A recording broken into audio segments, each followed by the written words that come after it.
प्यारे बच्चों, आज हम 11th क्लास का चैप्टर फर्स्ट सेट्स के बारे में पढ़ेंगे। ठीक है, जो चैप्टर फर्स्ट है सेट्स, वो रिलेशन एंड फंक्शन में भी काम आएगा एंड प्रोबेबिलिटी में भी काम आएगा। ठीक है, तो उस चैप्टर जो सेट्स है उसको ढंग से पढ़ना। ठीक है, class 11th chapter first sets, हम चैप्टर फर्स्ट के बारे में बात करेंगे सेट्स। ठीक है, अब मैं सेट्स के एक डेफिनेशन से समझते हैं। सबसे पहले सेट्स होता क्या है?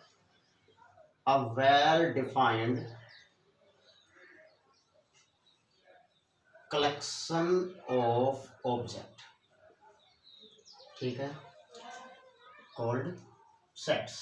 ठीक है, a well defined collection of object is called sets.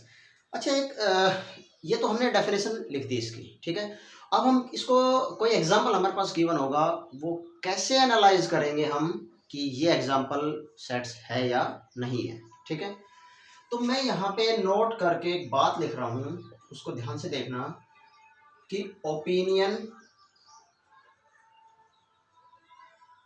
Should not change from person to person. जो ओपिनियन है वो पर्सन टू पर्सन चेंज नहीं होने चाहिए। ठीक है, एग्जाम्पल देखो। ठीक है, राम कहता है कि अब वोवल, ठीक है, वोवल सबको पता है, ए ई आई ओ यू, वोवल इंग्लिश अल्फ़ाबेट में वोवल ये होता है। ठीक है, सपोज करो श्याम कहता है अब vowel, A E I O you. ठीक है, अभी हमने नोट करके बात पढ़ी है क्या? Opinion should not change from person to person. ये भी पर्सन है और ये भी पर्सन है। ठीक है, राम कहता है वोवल ये होते हैं, श्याम कहता है वोवल ये होते हैं। ठीक है, तो दोनों के केस में ओपिनियन सेम है, दोनों के केस में ओपिनियन सेम है, तो इसका मतलब ये क्या होगा? सेट्स। ये क्या होगा हमारे पास? सेट्स। ठीक है, एक और एग्जांपल कब सेट नहीं होगा ये देखो। अब राम कहता है Sachin Tendulkar is best player. ठीक है, श्याम कहता है Virat Kohli is best player. ठीक है, देखो, इसमें राम ने कहा सचिन तेंदुलकर बेस्ट प्लेयर है, इसमें कहा श्याम ने विराट कोहली बेस्ट प्लेयर। ठीक है, तो person to person opinion change हो रहे हैं। ठीक है, इस केस में person to person opinion change हो रहे हैं। ठीक है, अगर person to person opinion change हो तो इसका मतलब it is not a set, it is not a set. इतनी बात समझ में आई? ठीक है, अगर पर्सन टू पर्सन, कहने का विचार सबके सेम होंगे तो वो सेट्स होगा। ठीक है, अगर ओपिनियन सेम नहीं हुए तो वो सेट नहीं होगा। ठीक है, ये हमने सेट्स के डेफिनेशन के बारे में पढ़ा था, कब सेट होगा कब नहीं होगा। ठीक है, बहुत ही एक एग्जांपल से हमने डिस्कस किया है। ठीक है, चलो अब हम इसके रिप्रेजेंटेशन के बारे में बात करेंगे। रिप्रेजेंटेशन ऑफ सेट्स, मैं इसको रब कर देता हूं। सेट्स की रिप्रेजेंटेशन के बारे में बात करेंगे। सेट्स को किस तरह रिप्रेजेंट करेंगे।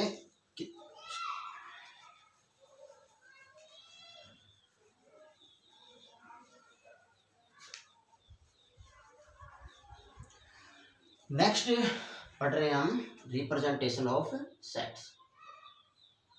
रिप्रेजेंटेशन ऑफ सेट्स, ठीक है, बेसिकली हम उसको टू फॉर्म से रिप्रेजेंट करते हैं। फर्स्ट आता है हमारे पास रोस्टर फॉर्म। रोस्टर फॉर्म, इसको मैं और करके लिख सकता हूँ टेबुलर फॉर्म, ठीक है। सेकंड आता है हमारे पास set builder form, set builder form और रूल मेथड, ठीक है। First one roster form, second one set builder form, ठीक है। अब हम फर्स्ट के बारे में पढ़ेंगे, क्या, रोस्टर फॉर्म। रोस्टर फॉर्म होती क्या है, ठीक है। मैं पहले इसकी डेफिनेशन लिखूंगा, फिर उसका एग्जांपल से हम पढ़ेंगे। ऑल एलिमेंट्स आर लिस्टेड, सारे एलिमेंट्स की हम एक लिस्ट बनाएंगे, separated by commas and enclosed in curly braces, ठीक है। करली ब्रेसेस से उसको लिखेंगे, ठीक है। एग्जांपल लिख रहा हूं,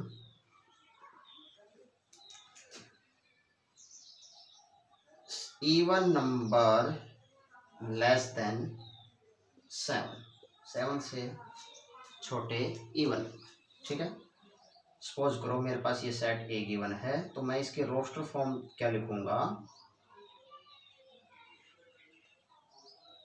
2 4 6, 2 4 6, ठीक है। हमने रिप्रेजेंटेशन ऑफ सेट पढ़ रहे हैं, उसमें रोस्टर फॉर्म के बारे में पढ़ रहे हैं, ठीक है। रोस्टर फॉर्म क्या होती है, all elements are listed separated by commas and enclosed in curly braces, ठीक है। मैंने एक एग्जांपल से हम पढ़ रहे हैं क्या, कि अगर मुझे बताना हो इवन नंबर लेस देन 7, तो इसको रोस्टर फॉर्म में कैसे लिखूंगा, ठीक है। 7 से छोटे इवन नंबर को हम एक सिस्टमेटिक अरेंजमेंट से लिखेंगे, 2 4 6, 2 4 6 एनक्लोज्ड इन करली ब्रेसेस, जो इसकी डेफिनेशन को फॉलो कर रहा है, ठीक है। डेफिनेशन को फॉलो कर रहा है, ठीक है। अब मैं इसके सेकंड जो है सेट बिल्डर फॉर्म, इसके बारे में पढ़ेंगे। सेकंड कौन सा हो गया फॉर्म इसका, रिप्रेजेंटेशन। सेकंड जो रिप्रेजेंटेशन है वो क्या है, सेट बिल्डर फॉर्म, ठीक है। सेट बिल्डर फॉर्म, ठीक है। पहले इसके डेफिनेशन देख लेते हैं। What is set builder form, all elements of sets possesses a single common property। पहले डेफिनेशन को समझते हैं, ठीक है। क्या लिखा है मैंने, all elements of sets, sets के जितने भी जो हमारे पास गिवन सेट होगा उसके elements possesses a single common property, ठीक है। इस डेफिनेशन को हम डेली लाइफ से रिलेट करके समझते हैं कि एक घर है, घर में उस एक बच्चे की पहचान उसके फादर से होती है, ठीक है। बच्चे की जो पहचान होगी घर में वो उसके फादर से है, ठीक है। तो एग्जाम्पल, अगर बच्चा हमारे पास, फॉर एग्जाम्पल से बात कर रहा हूँ मैं, कि जो बच्चा है वो गिवन सेट्स है और ये जो कॉमन प्रॉपर्टी होगी ये फादर हो गया, घर का में जो है फादर उसका मुखिया हो गया, ठीक है। तो बच्चे की जो पहचान है वो किसके हो रही है, उसके फादर के कारण, ठीक है। तो अब मैं एक एग्जांपल से समझ रहे हैं क्या, अ वोवल ऑफ इंग्लिश अल्फाबेट,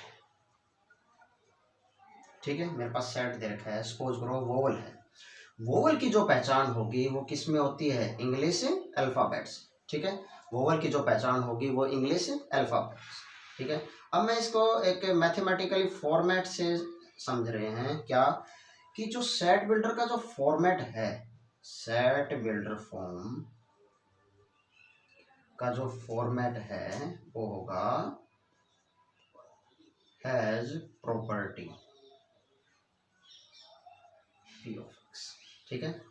अभी हमने इसको डेली लाइफ से जोड़ के पढ़ रहे थे क्या, एक्स फादर, एक्स सेट्स हो गया, उसकी पहचान पी एक्स, एक्स हमारे पास सन हो गया, उसकी पहचान उसके फादर से है, ठीक है, उसके फादर, सपोज करो पी एक्स। तो अब मैं ये जो मेरे पास गिवन सेट है, ये जो मेरे पास गिवन सेट है a vowel of English alphabet, तो इसको मैं अगर सेट बिल्डर फॉर्म में लिखूं, ठीक है, इसको अगर मैं सेट बिल्डर फॉर्म में लिखूं तो क्या कैसे लिखूंगा, एक्स इज वोवल, एक्स हमारे पास वोवल जो है वो हमारे पास क्या हो गया, सेट्स हो गया, वोवल क्या हो गया हमारे पास, सेट्स हो गया, और जो सेट्स हो गया वो एक्स होगा, vowel of English alphabet, English alphabet, समझ गए। मैंने एक सेट ले रहा हूं वोवल, मैंने सेट लिया वोवल, ठीक है। अब मुझे ये बताना है कि जो वोवल है, वोवल को मैं सेट बिल्डर फॉर्म में कैसे लिखूंगा, ठीक है। तो एक इसका मैथमेटिकल फॉर्मेट है सेट बिल्डर फॉर्म का, कि मेरे पास मैंने कुछ सेट्स ले रहा हूं जिसको मैं एक्स से डिनोट कर रहा हूं, और उसकी जो पहचान होगी वो पी ऑफ एक्स से होगी, पी एक्स से होगी, ठीक है। तो सेट बिल्डर वोवल को हम सेट बिल्डर फॉर्म में कैसे लिखेंगे कि x is a vowel, x क्या है, एक्स वोवल है, एक्स एक सेट्स है जिसकी पहचान हमारे पास किससे है, इंग्लिश अल्फाबेट से, किससे है, इंग्लिश अल्फाबेट से, ठीक है।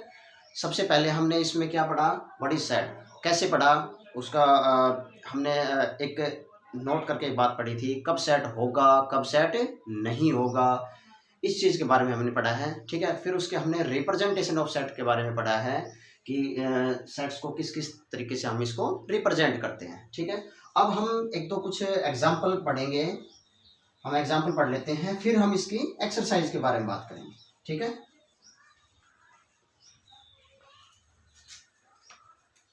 मैं इसको रब कर रहा हूं। अब मैं एक एग्जाम्पल से पढ़ रहे हैं, हम एक्सरसाइज के एक दो क्वेश्चन करते हैं, ठीक है।